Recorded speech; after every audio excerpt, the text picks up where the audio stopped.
দর্শক বন্ধুরা, আমার পিছনেই দেখতে পাচ্ছেন যে টিনের চারচালা ঘরটি মরাঘাট আদি বহুলা দেবীর সতীপীঠ। এটি হচ্ছে সেই রহস্যময় ঘর।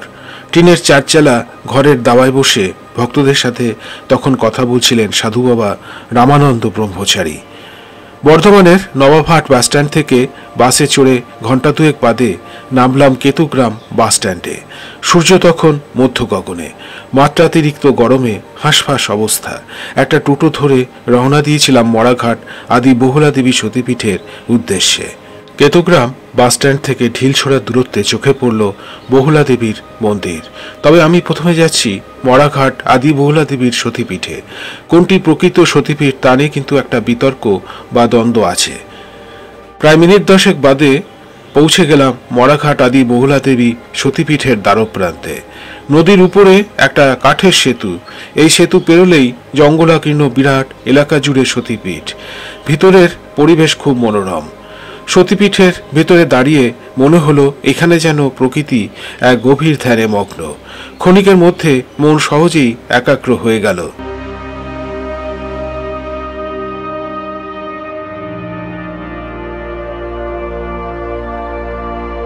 সত্যযুগে দক্ষযজ্ঞে সতী শিবের নিন্দাসূচক হতে না পেরে আত্মাহুতি দেন।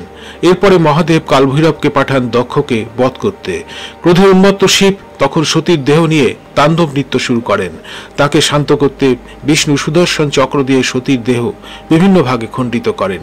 এই দেহাংশগুলো মর্তধামের যেখানে পড়েছে সেই জায়গাগুলি সতীপীঠ হিসাবে পূজিত হয়ে আসছে। গড়ে উঠেছে মন্দির। সাধক সন্তদের কাছে সতীপীঠ সাধনপীঠ, ভক্ত পুণ্যার্থীদের কাছে তীর্থস্থান। পীঠ নির্ণয়তন্ত্র তন্ত্রমতে দেবীর বামবাহু পড়েছিল এই স্থানে। সেই থেকে এই স্থানের নাম হয় বহুলা সতীপীঠ।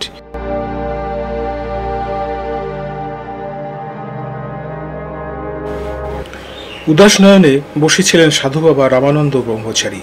কেতুগ্রামের জনবহুল এলাকা থেকে দূরে সবুজ প্রকৃতির মধ্যে নির্জন স্থানে তার একাকী সাধু জীবন। মাঝে মধ্যে আসেন ভক্তরা আদি বহুলা দেবী সতীপীঠ দর্শনে। তখন তাদের সাথে করেন আলাপচারিতা। বিভিন্ন কথার মাঝে তাদের তিনি প্রশ্ন করেন কিছু খাবেন কিনা। ঘরের ভিতরে রাখা আছে মুড়ি, তা তিনি অনায়াসে নিয়ে আসতে পারেন ভক্তের ক্ষুধা নিবৃত্তির জন্য। দীর্ঘ প্রায় 35 বছর ধরে এভাবেই সময় কাটছে কেতুগ্রামের নির্জন সতীপীঠে সাধু বাবার। ভক্তরা আসলে তাদের তিনি বলেন, আপনারা পুরো সতীপীঠ ঘুরে দেখুন। মহারাজ আমাকে নিয়ে চললেন বহুলা দেবী মন্দির দর্শনে। পথমধ্যে তার সাথে আমার হতে থাকলো বাক্যালাপ। তার কাছ থেকে আমি জেনে নেওয়ার চেষ্টা করলাম এই সতীপীঠের কি মাহাত্ম্য। সাধু বাবা আমাকে বললেন সতীপীঠের মাহাত্ম্য অনেক। রাত্রিবেলায় মা এখানে জ্যোতির্ময়ী রূপে বিচরণ করেন। শক্তিশালী সাধকরা বা ভাগ্যবান ভক্তরাই তা অনুভব করতে পারেন। এছাড়া এই সতীপীঠে ঘটে কিছু অলৌকিক ঘটনা যা তিনি সর্বজন সমক্ষে আনতে চান না, তা অতি গোপনীয়। তবে একজন সাধারণ ভক্ত মানুষ হিসাবে আমি অনুভব করেছিলাম যে স্থানটি একটি আদর্শ সাধন পীঠস্থান। চর্মচক্ষুতে প্রকৃতির অসাধারণ রূপ দেখে আমি অভিভূত হয়েছিলাম, আর মনের মধ্যে সঞ্চারিত হয়েছিল এক অনাবিল আনন্দ আর শান্তি। ধীর পদক্ষেপে আমরা চলতে থাকলাম নানান গাছগাছালি পরিবেষ্টিত সতীপীঠের মধ্যে দিয়ে। এখানে বাম বহু পদ্ধতি হয়েছিল। আর দ্বিতীয় কথা হচ্ছে যেখানেই সতীপীঠ সেইখানেই উত্তরবাহী নদী আছে। মানে এই নদীটার নাম কি? ঈশানী নদী।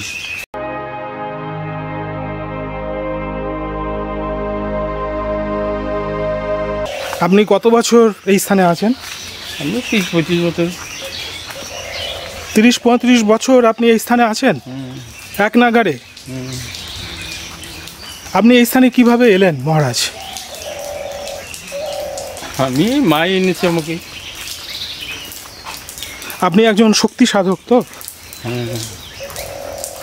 তো মহারাজ আপনার গুরুদেব গুরুকরণ কার কাছে হয়েছিল যদি নাম বলেন? আমরা সেই বিজয়কৃষ্ণ গোস্বামী শিষ্য। আমরা বিজয়কৃষ্ণ গোস্বামী? মানে ওই পরম মানে যে ভাবধারা আছে? ভাবধারা। তাহলে আপনি এখানে 35 বছর প্রায় আছেন। তো এই জায়গার যে মাহাত্ম্য আপনি কি অনুভব করেছেন যদি একটুখানি বলেন। মানে আপনি কি মাহাত্ম অনুভব করেছেন এই জায়গার? আপনি দীর্ঘ একটা মানে 3 দশকের উপর আপনি এই স্থানে রয়েছেন, এটা একটা মানে ছেলেখেলা কথা নয়। এখানে কিনে এখানে এই যে ওই টিনের ঘরটা আছে ওইদিকে বামদেব গিরিশ ঘোষ এরা, তারপরে রামপ্রসাদ সেন ওই ঘরটায় সাধনা করতো। আচ্ছা চলুন না তাহলে একটু ঘরটায় আমরা যাই, যে ঘরটার কথা আপনি বলছেন।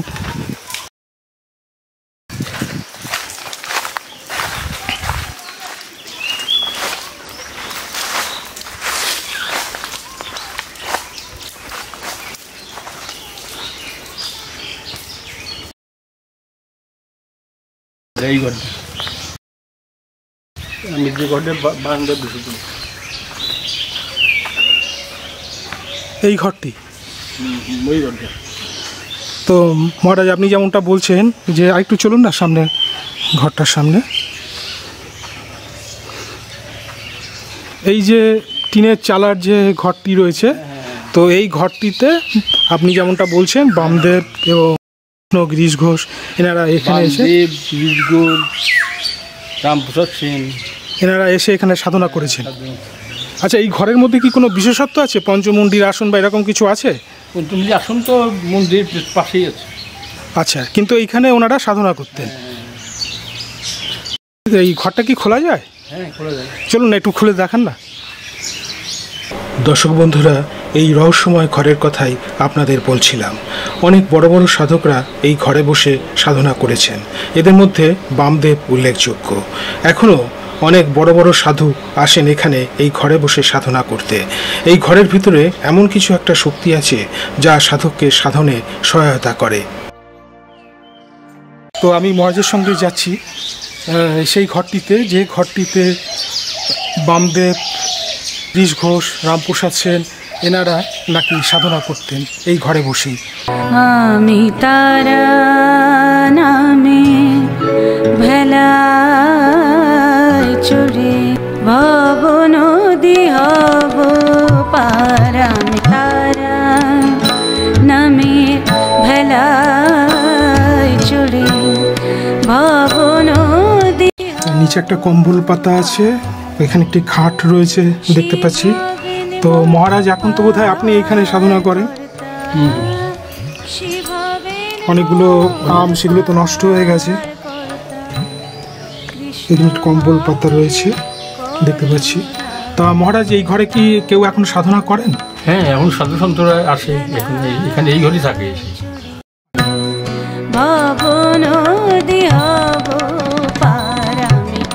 ধ্যানঘর দেখার পরে সাধু বাবার সাথে চললাম আশ্রমের অপর প্রান্তে, যেখানে আছে অতিথিশালা। ভক্তরা ইচ্ছা হলে এখানে থাকতে পারেন। যেদিকেই সাধু বাবা যাচ্ছিলেন আমি তার পিছু নিয়েছিলাম। তার দীর্ঘ জটা মাটিতে না ঠেকে, তার জন্য তিনি বাম হাতে জটা ধরে হাঁটছিলেন।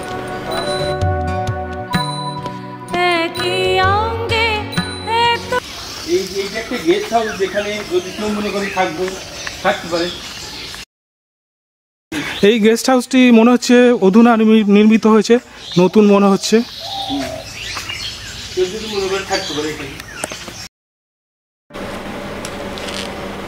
সতীপীঠের এই প্রান্তে এসে সামনের দিকে যতদূর দৃষ্টি গেল দেখতে পেলাম দিগন্ত বিস্তৃত খোলা প্রান্তর, আছে ঈশানী নদী। তো মহারাজ এই যে গেস্ট হাউস যেটি নির্মিত হয়েছে এটি আপনার উদ্যোগেই হয়েছে যতদূর যা বুঝতে পারছি।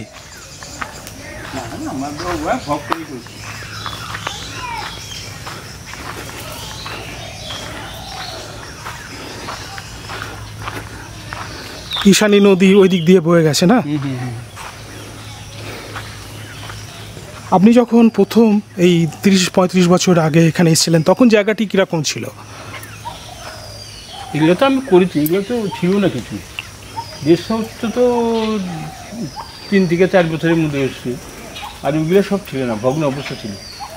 আচ্ছা, আর যে ঘরটিতে ধরুন রামপ্রসাদ সেন, গিরিশ ঘোষ, ওই ঘরটা বহুদিনের ঘর, ওই ঘরটাই ছিল, ওই ঘরটাই বহুদিনের ঘর। আচ্ছা, ওইটা আপনার অ্যাজ ইট ইজ রয়েছে? পুরানো ঘর, বহু পুরাতন ঘর, মানে শতাধিক পুরানো মনে হয়। বহু পুরানো। আপনিও বোধহয় এসে ওই ঘরেই প্রথমে থাকতেন? হ্যাঁ, আমরা ওই টিনের চালাফালা ছিল, ওসব ছিল না কিছু, সব আমি তো করলাম। বাগানটা তো জমজমাট ছিল না, সব আমি ওই ইয়ে আছে, ওই এদিকে দেখবেন বন আছে, ওইদিকেও বন আছে। আচ্ছা, তো মহারাজ এইখানে যে আদি সতীপীঠ বলা হচ্ছে, এই ব্যাপারটা যদি একটুখানি খুলে বলে দেন। আর মায়ের যে বামবাহু পড়েছিল এখানে যেটা বলা হয়, সেটা কোন জায়গায় একটুখানি দেখিয়ে দেন মোটামুটি। মন্দির, চলুন একটু চলুন। এবার সাধু বাবার সাথে চললাম বহুলা দেবী মন্দিরের দিকে।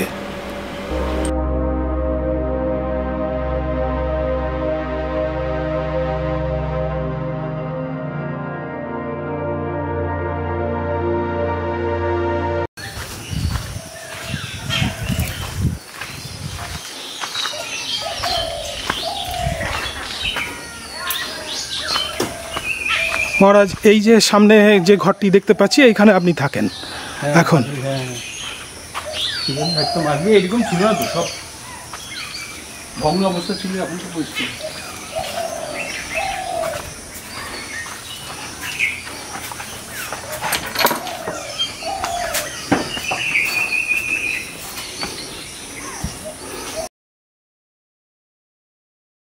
সামনেই দেখতে পাচ্ছি রামকৃষ্ণ, বিবেকানন্দ, সারদা মায়ের ছবি। এই ঘরেই আপনি থাকেন? আচ্ছা, ওই ঘরটাতে থাকেন। আচ্ছা আচ্ছা। আর এইটা মনে হয় ভাড়ার ঘর।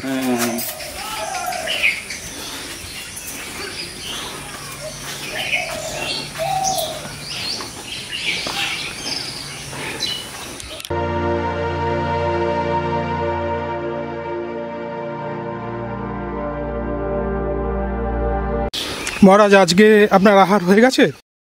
দ্বিপ্রাহরিক আহার হয়ে গেছে? কি খান আপনি? দুপুরবেলা ভাতই খাই।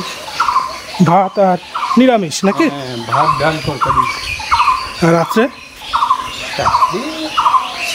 রুটি খাই।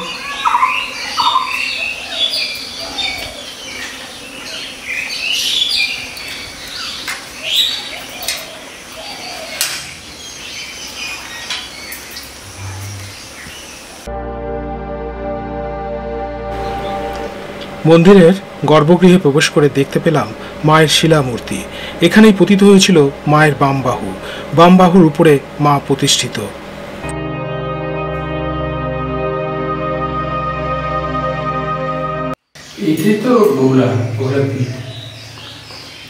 এই স্থানেই আছে মায়ের বাহু। মায়ের বাহু।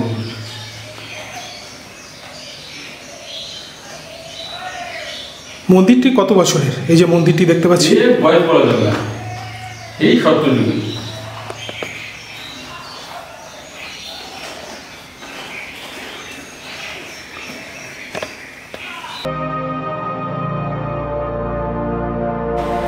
দুপুরবেলায় এই সময় মন্দির বন্ধ থাকে, কিন্তু আমার অনুরোধে সাধু বাবা মন্দিরের দরজা খুলে মাকে দর্শন করার সুযোগ করে দিয়েছিলেন।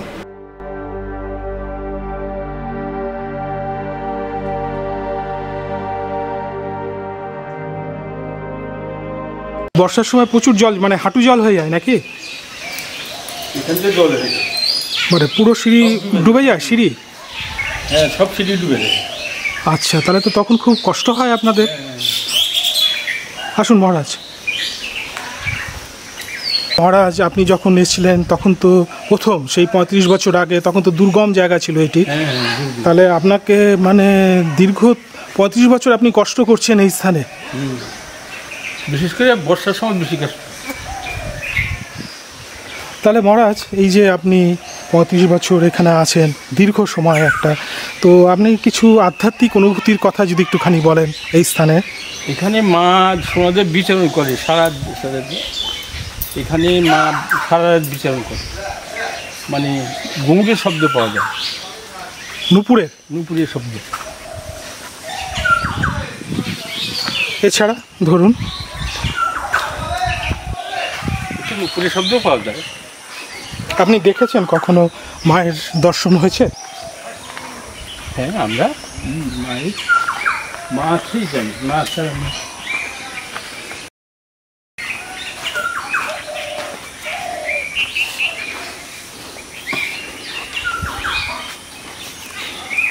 মানে এখানে আসার আগে আপনি কোথায় থাকতেন? আমার গুরু আশ্রম আছে মুর্শিদাবাদ মুর্শিদাবাদে। সারগাছি আচ্ছা, তো সেইখান থেকে আপনি এখানে চলে এলেন। তখন আপনার বয়স কত ছিল?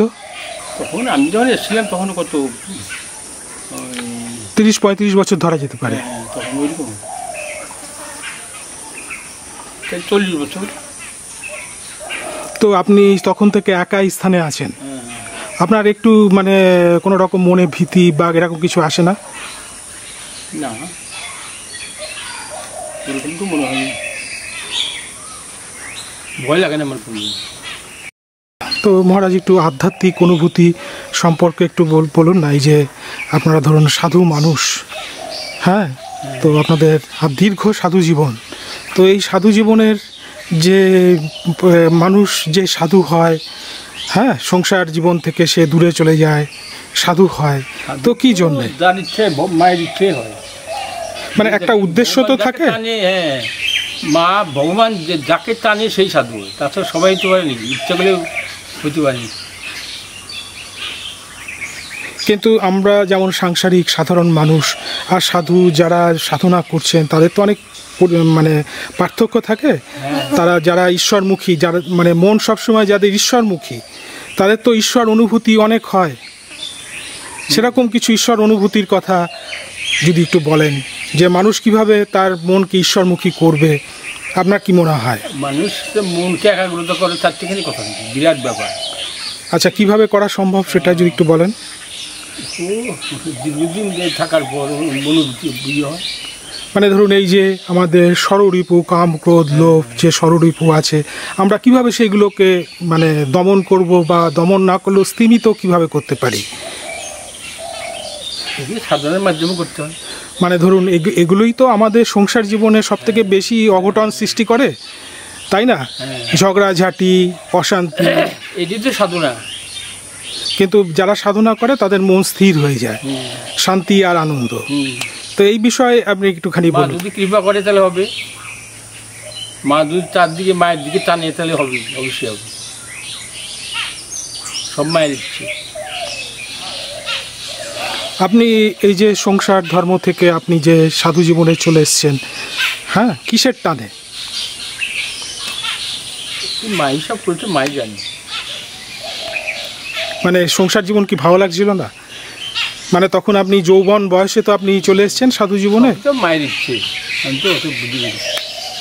আচ্ছা, এটা কিন্তু খুব ভালো, মানে সরল সাদাসিধে জীবন আপনার জীবন আদর্শটা হচ্ছে যে মা যেভাবে আমাকে পরিচালিত করছে সেইভাবেই চলছি। তো আপনার এই যে দীর্ঘ জটা, এটা কত বছর থেকে? এটা প্রায় আমি হিসাব নাই, তবু মানে শৈশব থেকে কি না কৈশোর বয়স থেকে? হ্যাঁ, কৈশোর বয়স থেকে 40-45 বছর হবে তো মনে হয়। এই জটা সঠিক হিসাব নেই আমার, তা 40-45 বছর হবে। আচ্ছা, এমনি আপনি ধরুন আপনি কি খান? মোটামুটি নিরামিষ, সেটা তো জানলাম। এমনি রাতে কখন শুয়ে পড়েন আর ভোরে কখন ওঠেন? উঠে 4-5টা, শুই কোথায় 9-10টা, 9:30-10টা। আচ্ছা মহারাজ, এই যে ঘরটির নিচে আপনি বসে আছেন, 4 চালা ঘর, হ্যাঁ, তো এই 4 চালা ঘরটি বহুদিনকার, যেমনটা আপনি বললেন যে আপনার গিরিশ ঘোষ থেকে শুরু করে রামপ্রসাদ সেন, বামদেবও নাকি এসছেন এই ঘরে বসে নাকি সাধনা করেছেন। হ্যাঁ, ঋষিরা আপনাকে তপস্যা করতো বহুদিন, বহুকাল আগে হতো। তো এখনো অনেক মুনি ঋষিরা আসেন বলছেন, এখনো সাধকরা আসে, তারা এই ঘরে বসে সাধনা করেন। এই ঘরের কি একটা কিছু বিশেষ ব্যাপার আছে? ধরুন এখানে বসে সাধনা করলে মন তাড়াতাড়ি একাগ্র হয়। এখানে মনের একাগ্রতা তো তাড়াতাড়ি হয়। আর পঞ্চমুণ্ডির আসনটা কি ওই মন্দিরে আছে? হ্যাঁ, মন্দিরের পাশে ওইতে, মানে যেখানে শিবস্থান রয়েছে সেইটা বলছেন? তার পাশে ওই ভৈরবের সামনে যে বেদিরা চলছে। আচ্ছা, তো ওই পঞ্চমুণ্ডির আসন কে প্রতিষ্ঠা করেছিলেন? ও বহুকাল আগে, আমি বলা যাবে না, বহুকাল আগে। আচ্ছা, ঠিক আছে, চেষ্টা করছি। একবার দেখে আসি। হ্যাঁ, ঠিক আছে।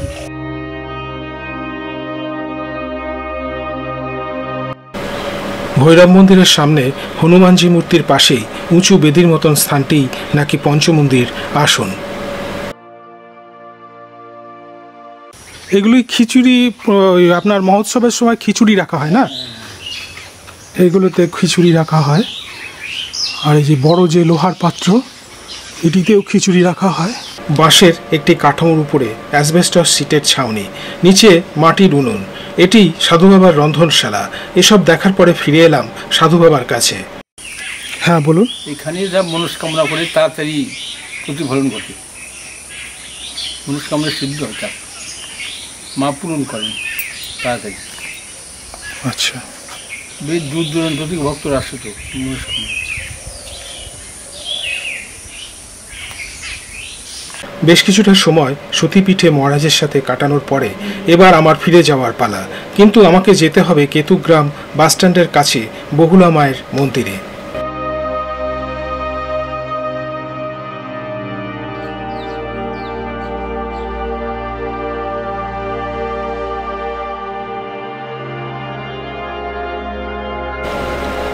বহুলা দেবী মায়ের দর্শনের পরে কথা হলো এখানকার সেবায়েত প্রণব কুমার রায়ের সাথে।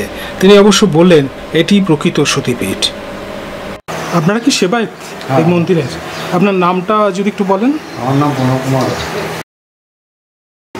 তো এই যে মন্দির, ধরুন আমি তো একটু আগে গেছিলাম, আপনার আদি বহুলা যে সতীপীঠ, ওটাকে নাকি বলা হচ্ছে আদি। তো যেহেতু ওইখানে নাকি বহুলা না, আদি বলতে এইটা আদি ওটা না, তাহলে ওইটা ওখানকার কোনো নথিপত্র নেই। এখানকার নথিপত্র হচ্ছে 2022 বছর আগে। নথিপত্র আছে? এইটা কি নথি আছে? ওই কাগজপত্র। আচ্ছা, বহুলা দেবীর নাম। আর এই যে মূর্তি দেখতে পাচ্ছি মা বহুলার মূর্তি হিসাবেই আপনারা পূজা করছেন, এটা তো শিলা মূর্তি। তো এই মূর্তি, শিলামূর্তি কবে প্রতিষ্ঠা হয়েছে? কবে সেটা তো বলতে পারবো না, ওটা বহু পুরো। বলছি না 2000 বছর আগেকার এই এখানকার মাও সেই।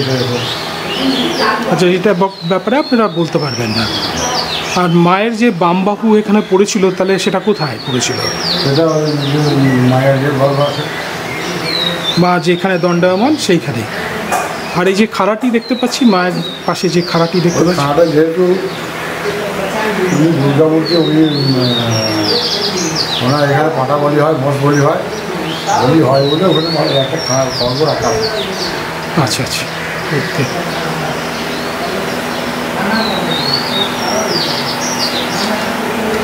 মানে প্রাচীন শিলামূর্তি, তাই তো?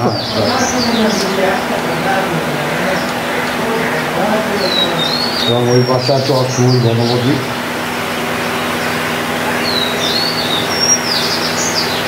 দর্শক বন্ধুরা, পূর্ব বর্ধমানের কেতুগ্রামে সবুজ প্রকৃতির কোলে অবস্থিত মরাঘাট আদি বহুলা দেবী সতীপীঠ আপনারাও দর্শন করতে পারেন। মন যে পবিত্রতায় ভরে উঠবে, একথা আমি জোর দিয়ে বলতে পারি।